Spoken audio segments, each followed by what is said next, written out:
Hello everyone, myself Nishant Kumar Khan and I am a second year undergrad student from National Institute of Technology, Agartala. So, uh, from now on, I want to tell you that I will not be uploading any lectures from now on. I will be solving the questions from the previous year examinations of JEE Advanced and JEE Mains, and I will be uploading the solution videos of those questions. Uh, just because I'm not getting enough time to record the lectures, and it takes a complete day for me to record the lecture, you know, make the PPT for that lecture. So I don't have that much time to invest behind these lectures. So from now on, I will be uploading only the solution videos of a selected questions of JEE Advanced, JEE Mains, and from some uh, reputed examinations. So let's solve our first question. So the question that we will be discussing today is from JEE Advanced 2001. What does it say? A small ball of mass 2 into 10 to the power minus 3 kgs having a charge of 1 microcoulomb is suspended by a string of length 0.8 meters. Another identical ball having the same charge is kept at the point of suspension. Determine the minimum horizontal velocity which should be imparted to the lower ball so that it can make a complete revolution. तो हमें क्या दिया हुआ है? दो charges दी हुई हैं, उनका मास दिया हुआ है और उन दोनों को एक स्ट्रिंग से कनेक्ट किया गया है जिसका लेंथ 0.8 मीटर्स है. एक चार्ज फिक्स्ड है और दूसरा चार्ज जो है वो उस फिक्स्ड चार्ज के अबाउट सर्कुलर मोशन परफॉर्म कर रहा है. तो हमें उस मूविंग चार्ज का मिनिमम हॉरिजॉन्टल वेलोसिटी निकालना है जिससे कि वो मूविंग चार्ज एक कंप्लीट रेवोल्यूशन पूरा करे. तो सिनेरियो हमारा कुछ ऐसा है. ये जो C यानी कि सेंटर पे जो हमारा चार्ज है वो फिक्स्ड चार्ज है और ये पॉइंट B पे हमारा वो मूविंग चार्ज है. ठीक है, ये पॉइंट B हमारा जो टॉप मोस्ट पॉइंट होगा मूविंग चार्ज का वो है. पॉइंट A हमारा lower most point of the moving charge है. तो पॉइंट A पर जो वेलोसिटी होगी वो हमें निकालना है, यानी कि U की वैल्यू हमें निकालनी है for the moving charge. The point of suspension is the centre of the circular path, यानी कि ये पॉइंट C के बारे में बात हो रही है यहां पे. At which we have the positively charge particle and then we have another charge moving from point A to point B. We need to find the value of U. हमारा ये जो मूविंग चार्ज है वो point A से point B तक move कर रहा है. तो पॉइंट A में मिनिमम वेलोसिटी कितनी होनी चाहिए जिससे कि हमारा ये जो मूविंग चार्ज है वो एक कंप्लीट सर्कल पूरा करे. तो सबसे पहले हमें देखना है कि पॉइंट B पे तीन फोर्सेस लग रही हैं इस मूविंग चार्ज के ऊपर. एक सेंट्रीपिटल फोर्स, दूसरा सेंट्रीपिटल फोर्स को बाद में देखेंगे. सबसे पहला फोर्स जो लग रहा है वो इसका वेट लग रहा होगा. ठीक है, ये हमारा एक वर्टिकल सर्कल है. तो यहां पे जो फोर्स लग रहा होगा, सबसे पहला फोर्स तो इस चार्ज का जो वेट है वो लगेगा इन द डाउनवर्ड्स डायरेक्शन. दूसरा फोर्स जो लग रहा होगा वो ऑब्वियसली दो चार्ज पार्टिकल्स हैं तो दोनों के बीच में एक रिपल्शन फोर्स भी लगेगा क्योंकि दोनों सेम चार्ज है. ठीक है, दोनों सिमिलरली चार्ज पार्टिकल्स हैं, दोनों ही पॉजिटिवली चार्ज है. तो एक फोर्स ऑफ रिपल्शन लगेगा यानी इलेक्ट्रोस्टैटिक फोर्स लगेगा जिसको यहाँ पे Fe से डिनोट किया गया है. तो mg डाउनवर्ड्स डायरेक्शन में, Fe आउटवर्ड्स डायरेक्शन या अपवर्ड्स डायरेक्शन में, और एक और फोर्स जो लगेगा वो लगेगा टेंशन फोर्स, क्योंकि यहां पे हमारा स्ट्रिंग का भी इन्वॉल्वमेंट है. तो एक टेंशन फोर्स लगेगा away from the charge particle, यानी कि डाउनवर्ड्स डायरेक्शन में टेंशन फोर्स भी लग रहा होगा. तो पॉइंट बी में हमारे पास तीन फोर्सेस है. कौन कौन से फोर्सेस हैं? सबसे पहला हमारा वेट लगेगा चार्ज का, उसके बाद इलेक्ट्रोस्टैटिक फोर्स, उसके बाद टेंशन. ठीक है, अब अगर एक कंप्लीट सर्कल पूरा करना है इस चार्ज को तो ऑब्वियसली टेंशन जीरो होना चाहिए. टेंशन जीरो होगा तभी तो हमारा जो पार्टिकल है वो सर्कल कंप्लीट कर पाएगा. ठीक है,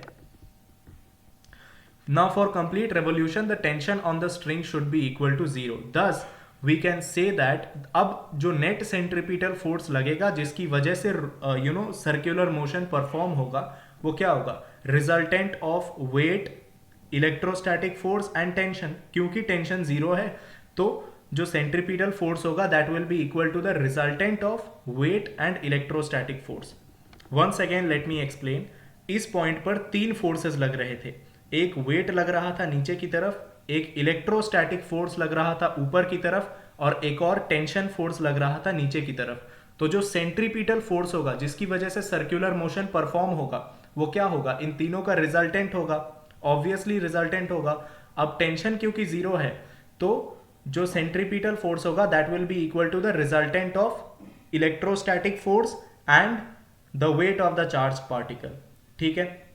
अब क्योंकि सेंट्रीपिटल फोर्स अंदर की तरफ लगेगा, centripetal force always acts towards the centre, तो सेंट्रीपिटल फोर्स अंदर की तरफ लगेगा. इस वजह से हम लोग यहाँ पे W माइनस FE कर रहे हैं फॉर द सेंट्रीपिटल फोर्स. अब सेंट्रीपिटल फोर्स का फॉर्मूला हमें पता है, mv स्क्वायर बाई r होता है, मास इनटू स्पीड का स्क्वायर डिवाइडेड बाय रेडियस.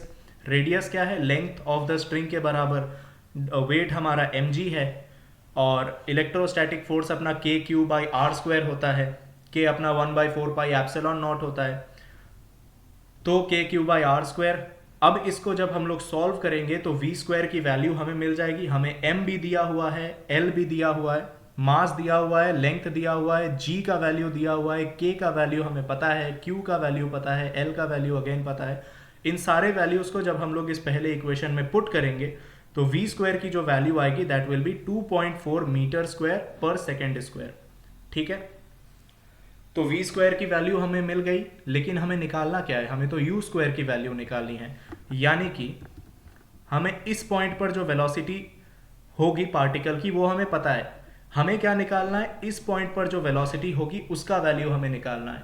तो हम लोग कंजर्वेशन ऑफ एनर्जी के हिसाब से ये लिख सकते हैं कि इस पॉइंट पर जो टोटल एनर्जी होगी, टोटल मैकेनिकल एनर्जी होगी पार्टिकल के पास, और इस पॉइंट पर जो टोटल मैकेनिकल एनर्जी होगी, दोनों बराबर होंगे. Obviously conservation of energy. अब यहाँ पे हमारे साथ जितने फोर्सेस लग रहे हैं इस मूविंग चार्ज पार्टिकल के ऊपर, वो सारे कंजर्वेटिव फोर्सेस हैं. ठीक है. अब क्योंकि कंजर्वेटिव फोर्स है तो हमारा यहाँ पे कंजर्वेशन ऑफ एनर्जी लगेगा. तो इस पॉइंट पर जितना टोटल मैकेनिकल एनर्जी था और पॉइंट बी पर जो जितना टोटल मैकेनिकल एनर्जी होगा वो दोनों बराबर होंगे. तो इस पॉइंट पर तो कोई पोटेंशियल एनर्जी नहीं होगा क्योंकि ग्राउंड से कोई हाइट नहीं है पार्टिकल की, तो यहाँ पे पूरा का पूरा काइनेटिक एनर्जी होगा. अब यहाँ का जितना काइनेटिक एनर्जी है that will be converted into potential energy plus kinetic energy at this point. यानी कि हमारा इक्वेशन कुछ ऐसा बनेगा, kinetic energy at point A equal to potential energy at point B plus kinetic energy at point B. ठीक है. Let me correct it here. It will be something like this, kinetic energy at point B plus potential energy at point B. अब kinetic energy at point B हम लोग क्या लिख सकते हैं? Half M U square. Potential energy at point B क्या लिख सकते हैं? एम जी एच लिखते हैं, mass into acceleration due to gravity into the height. Height क्या होगा? ये हमारा L प्लस ये L, तो 2L mg इंटू 2L हो जाएगा, plus half M V square. तो m का वैल्यू हमें पता है, g का वैल्यू पता है, l का वैल्यू पता है, v स्क्वायर की वैल्यू यहाँ से उठा के हम लोग इधर रख देंगे. तो सारे वैल्यूज को पुट करने के बाद u स्क्वायर की वैल्यू आएगी 34.4, यानी कि u की जो वैल्यू आएगी दैट विल बी 5.86 मीटर्स पर सेकेंड. तो यही हमें निकालना था. यहाँ पर हमारा क्वेश्चन हो गया सॉल्व. एक बार फिर से मैं बताता हूं कि हमने किया क्या. सबसे पहले हमने क्या किया? पॉइंट बी पर जो वेलोसिटी थी वो हमने निकाली. कैसे निकाला? पॉइंट बी पर जितने टोटल फोर्सेस लग रहे थे उन सब का जो रिजल्टेंट होगा वो हमारा सेंट्रीपिटल फोर्स होगा. अब सेंट्रीपिटल फोर्स क्या होता है? M V square by R होता है. तो सेंट्रीपिटल फोर्स की वैल्यू अगर एक बार हमें पता चल गई तो वहां से वी स्क्वायर की वैल्यू हम लोग निकाल सकते हैं. फिर हमने कंजर्वेशन ऑफ एनर्जी लगाया. पॉइंट ए पर जितना टोटल एनर्जी होगा mechanical energy that will be equal to the total mechanical energy at point B. तो ए और बी का जो मैकेनिकल एनर्जी था टोटल, उसको इक्वेट कर दिया. इक्वेट करने के बाद हम लोगों ने यू स्क्वायर का वैल्यू निकाला, फिर यू का वैल्यू निकाला, तो 5.86 मीटर्स पर सेकेंड हमारा आंसर होगा। सो दैट्स इट, यही हमें निकालना था। Thank you future rock stars. I hope आपको ये वीडियो समझ में आया होगा, आपको मज़ा आया होगा ये सॉल्यूशन देख के। So see you in the next lecture, till then bye bye, take care and Jai Hind.